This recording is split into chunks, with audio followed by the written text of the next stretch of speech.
Hello and welcome to the brand new and very first episode of the Irish Rowing Podcast. I am your host, Niamh Hayes.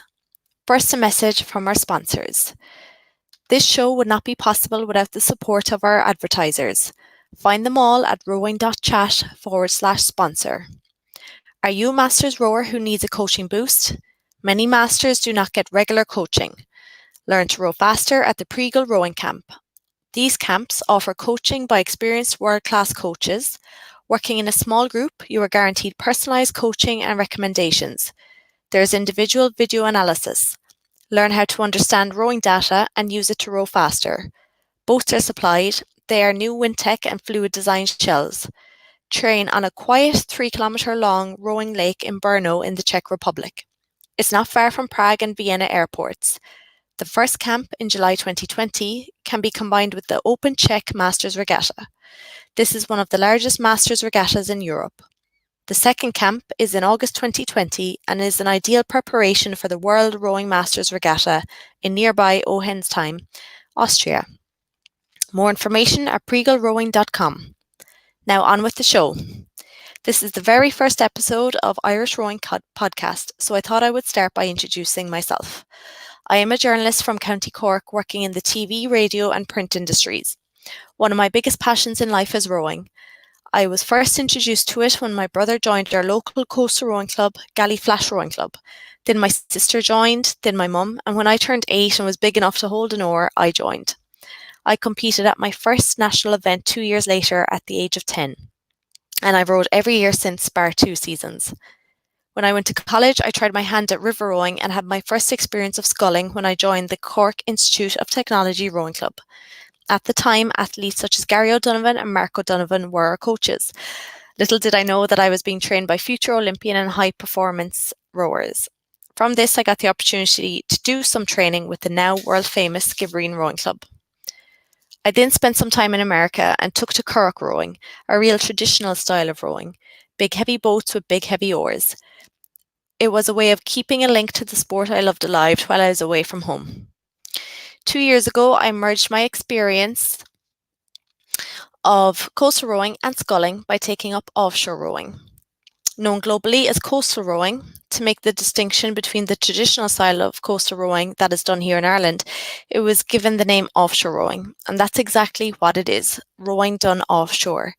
The more wind and the bigger the waves, the better. I guess it's kind of like the adventure style of rowing. I competed at my first Irish Championships in this style of rowing in 2017, and later that year I travelled to France to compete at the World Rowing Coastal Championships in a quad made up of ladies from a few of my local clubs. Exactly 1 year ago, I decided to take to the water on my own and invested in a single offshore scull. I had an exciting year which led me to the World Rowing Coastal Championships in Hong Kong just last October, and I competed in the women's single scull race. After making an A final, I finished 14th in the world. I hope to continue this success this coming season. So this podcast has come about after merging my passion of rowing and work in journalism. In each episode, I will bring news and events from the world of rowing in Ireland, covering river, coastal and offshore rowing. I will talk to the experts, the athletes, the coaches and all the people behind the scenes that make rowing such an exciting sport in Ireland. And especially with it being an Olympic year, there will be sure to be lots of exciting things going on. So moving on to some rowing news. It was just announced this week that Rowing Ireland has received an increase in funding for 2020. So this additional funding will help support the high performance athletes as they prepare for the Olympics later this year. There was also a 9% increase in Rowing Ireland's core funding, which will go towards putting some support mechanisms in place for the clubs on the ground. And this news comes on the back of the news a couple of weeks ago that Rowing Ireland has received additional funding through the Large Scale Sport Infrastructure Fund. And this fund will upgrade the National Rowing Centre, which of course is the headquarters of Rowing Ireland and the base of the high performance athletes. And the fund will go towards the urgent upgrade of water training amenities, including slipways and a new rowing course. Of course, there's an Olympic style 2,000 metre rowing course there, so that will be upgraded. And funding will also go towards floating pontoons and gangways to allow rowers to launch their boats and provide safe access for the athletes training all year round. So both this funding and The other one comes from the Department of Transport, Tourism and Sport. Next up, it seems to be award season around here at the moment. So 6 Rowing Ireland high performance athletes have been nominated for the 2019 Her Sports Awards. The nominees are in the Woman of the Year category, Sunita Puspor, who of course won the World and European Rowing Championships in 2019. In the Young Athlete of the Year award, Katie O'Brien, who came third in the PR2 Women's Single Sculls at the World Rowing Championships. And in the Team of the Year category, Claire Furyk, Emer Lamb, Tara Hanlon and Emily Hagerty, who won silver at the World Under-23 Championships in Florida in the Women's 4. They're nominated in that category. So voting is open to the public. So if you log on to rowingireland.ie, you will find a link to a Google Docs where you can vote for all of those there. And of course, Sunita, she won the Irish Times Sport Ireland Sportswoman of the Year award back in December. She had won the August monthly award after winning gold at the World Championships and qualifying the women's single scull boat for the Olympics. And she was up against athletes such as Olympic boxer Katie Taylor. So to win the overall award is such an incredible achievement for Sunita and the sport of rowing, and just goes to show how strong the sport of rowing is in Ireland at the moment. And in another award news, Rowing Ireland every month, they give out a Volunteer of the Month award. And for December, it was awarded to Brian O'Keefe of Presentation Rowing Club in Cork. So he was nominated because he's been a coach for the past 15 years. As well as that, he's a launch driver, boat fixer, pep talker, trailer driver, rower, program designer and mentor. So congratulations to Brian. And I suppose these awards, they're such a great way of acknowledging the hard work of volunteers and the people behind the scenes. So if you know someone who you think deserves a monthly award, you can nominate them by emailing info@rowingireland.ie. Next up, there has been some changes to the Home Internationals Regatta. So this is a regatta between Ireland, England, Scotland and Wales, and it's been running since 1962. And it's sometimes the first stepping stone for many into international competition. So this year, the team size will be reduced by 25%, which will improve competition for places and make it a little bit more difficult for people to get onto Team Ireland, but it will ensure that the best rowers get to go and represent their country. So there's been an introduction of a new sprint format for quads and eights. It's a 500-metre sprint, so that's sure to be a great spectacle. And this year it is going to be hosted by Wales. And even though they're hosting it, it's actually going to be held in Strathclyde Park in Scotland. And that will be on Saturday, the 25th of June. Next up, a new initiative called Green Blades has been launched. So Green Blades will ensure that athletes who are representing Ireland will be supported to reach their full potential and can compete at the highest level possible. So people can go onto greenblades.ie where you can donate as little or as much as you want. It can be one-off or you can set up a monthly payment. And when you go onto the website, you'll also see an online shop where all profits from the sales will be invested in Green Blades to help support the high performance athletes. And on that shop, you can get branded products such as t-shirts, half zips, beanies, scarves, ties and cufflinks. And Kieran McCarthy's book, Something in the Water, is also on sale there, and that's signed by 2018 World Rowing Coach of the Year Dominic Casey and some of the Skibbereen high performance athletes. So I suppose the objective of Green Blades is to continue to bring support to developmental athletes as they prepare their journey for Tokyo 2020 and Paris 2024. And they also, they want to ensure that when an athlete chooses rowing, that they do not face barriers to entry. As we know, rowers don't receive funding until they reach a certain level, so it's important to help them whenever we can. Now moving on to some offshore rowing news. So there's been some exciting developments within that version of the sport. And as I explained in my introduction, offshore rowing is known globally as coastal rowing, but to make the distinction between the traditional style of coastal rowing and this type, it has been called offshore rowing here in Ireland. And just last month, the International Olympic Committee has announced that this type of rowing, coastal or offshore rowing, will feature at the 2022 Youth Olympic Games, with the beach sprint format being utilised. So coastal junior men's and women's solos, junior men's and women's doubles, and the junior mixed double sculls will be the events on offer.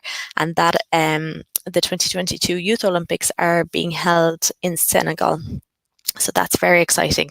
And it has also come to light that coastal or offshore rowing could be proposed by World Rowing for inclusion at the Olympics in Paris 2024. So World Rowing is set to vote on putting forward the coastal version of the sport to the International Olympic Committee at its Congress in October later this year. And the IOC Executive Board will then confirm the programme for Paris 2020 during its meeting in December. So by the end of this year, we'll know if coastal or offshore rowing will be part of the Olympics in 2024. So it looks like there could be an exciting few years ahead for offshore rowing. And its popularity is illustrated here with the number of clubs that are taking to it and the number of boats that clubs and individuals are buying. And the fact that there are now 14 events scheduled in the offshore calendar this year, starting next month in Inchydoney, West Cork, and running right up until the Irish Offshore Championships in August, followed by another couple of competitions, and then it'll be the World Rowing Beach Sprints and the World Rowing Coastal Championships, which will be held in Portugal this year at the end of September and start of October. And so the offshore branch of Rowing Ireland, they've also just launched a brand new league commencing the season. So pennants will be awarded to the winners of each of the 7 championship categories, as well as an overall pennant for the most successful club. And this is such an exciting addition to the offshore competition and is sure to make things more competitive and more exciting this year. So it just goes to show that the rate of development of this type of rowing. So now moving on to some events that are coming up. So of course tomorrow, Saturday the 25th of January, the Irish Indoor Rowing Championships are taking place at the University of Limerick Sports Arena. So there's 1,920 individual races entered, and of course this is such a big event because it is part of the high performance trial process. So all those athletes hoping to make the Olympics or hoping to make Team Ireland this year, they'll all be at the event, racing their hearts out, hoping for personal bests. And the best thing about it is that it is free for spectators, and it is a great spectator sport. Not so much for the rowers. There'll be a lot of pain, a lot of sweat, a lot of tears, but for the spectators, it's a very exciting day out. So that's being held in the University of Limerick tomorrow. And so there's races, there's 2,000 metre races, there's power rowing 2,000 metre races, there's 1,000 metre races, there's 500 metre sprints. Then there's set times for juniors, such as 3, 4 and 5 minute pieces. And finally, there's relays. And this year there's a new race of a senior mixed relay, which means 2 men and 2 women on a team. And they share it to row 2,000 metres. So the list of entrants and the schedule events are up on www.iirc.ie, and all the results will be live tomorrow on that website. And just as a side note, all the ergometers which are brand new for the event, they'll be sold off afterwards at a discount. So if you'd like information on that, you can check out www.rowfit.ie. So best of luck to all competitors who are taking part in the Irish Indoor Rowing Championships tomorrow. Next up, the Leinster branch are holding a strength and conditioning seminar. So this is going to be held by Mark O'Donovan, who of course is a world champion rower, and he has a master's in exercise physiology and a master's in sports performance. So the first of these seminars is going to take place next Saturday, the 1st of February, in Neptune Rowing Club in Dublin. And that will cover strength and conditioning exercise selection to build a robust athlete. And then the second session, which the date of which will be confirmed later, that is going to cover programming strength and conditioning into your rowing program. So there'll be a small fee, just €5 for those. And if you are interested in doing it, you can email gerfar, so that's GERFAR @yahoo.co.uk. And those sessions are open to all clubs across the country. There's also going to be a level 1 coaching course taking place soon. So that's certified by Sport Ireland and Rowing Ireland. It's a 3-day course taking place over the 2 evenings of Wednesday the 29th and Friday the 31st of January, and then all day on Saturday the 1st. And this one is taking place in Cork. So applicants must be at least 18, have completed the introductory course and gained a full season's experience as an assistant coach, or have 2 seasons recent coaching experience. So they're going to cover planning and delivery of a training session on land and water, safeguarding awareness and strength training, teaching good technique, rigging a boat, periodization, designing a training program, communication, goal setting, mental and tactical preparation, nutrition and hydration. So you can sign up for that on the Rowing Ireland website, rowingireland.ie. Some more events coming up. So on the 1st of February, next Saturday, you have the Muckers Head that's taking place at the National Rowing Centre in Cork. A week later, on the 8th, you have Lagan Scullers Head up in Belfast. A week after that, on the 15th of February, New Ross Head will take place in New Ross, County Wexford, and the Sligo Header River is also taking place. And then the following week, on the 2 weeks later, on the 29th, you have Cork Head taking place at the Marina on the River Lee, and Lagan Head taking place in Belfast. And as I mentioned earlier, the first offshore regatta of the season is taking place at Inchydoney Beach in West Cork, and that will be held by Ring Rowing Club on the 22nd of February. So there is going to be 12 categories, and depending on weather conditions, they're hoping to do a beach start for the men's and women's quad races. So these races are done over a 4-kilometre race, with the exception of the junior 16 races, which are done over 2 kilometres.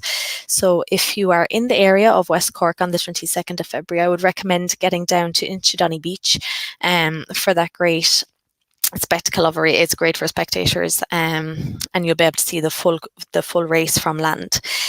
There will also be an open meeting to discuss offshore rowing held at Drumhall Hotel in Killarney on the 6th of February at 8 p.m. This is open to anyone interested in offshore rowing, and there will be a presentation followed by a question and answer session. As a result of all the exciting developments taking place within the sport, it is hoped that a number of public meetings will be held nationwide to keep clubs and their members informed over the coming months. So keep an eye out for those public meetings as they are announced throughout the country. So that's it for this episode. I hope you enjoyed it and got a little bit of an introduction into me and this podcast. Over the course of the series, I'll be talking to lots of athletes and coaches, and we'll bring you all the news and events from around the country. So the Irish Rowing Podcast is part of the Rowing Chat Network. You can get email notification of our new shows by joining our mailing list at www.rowing.chat.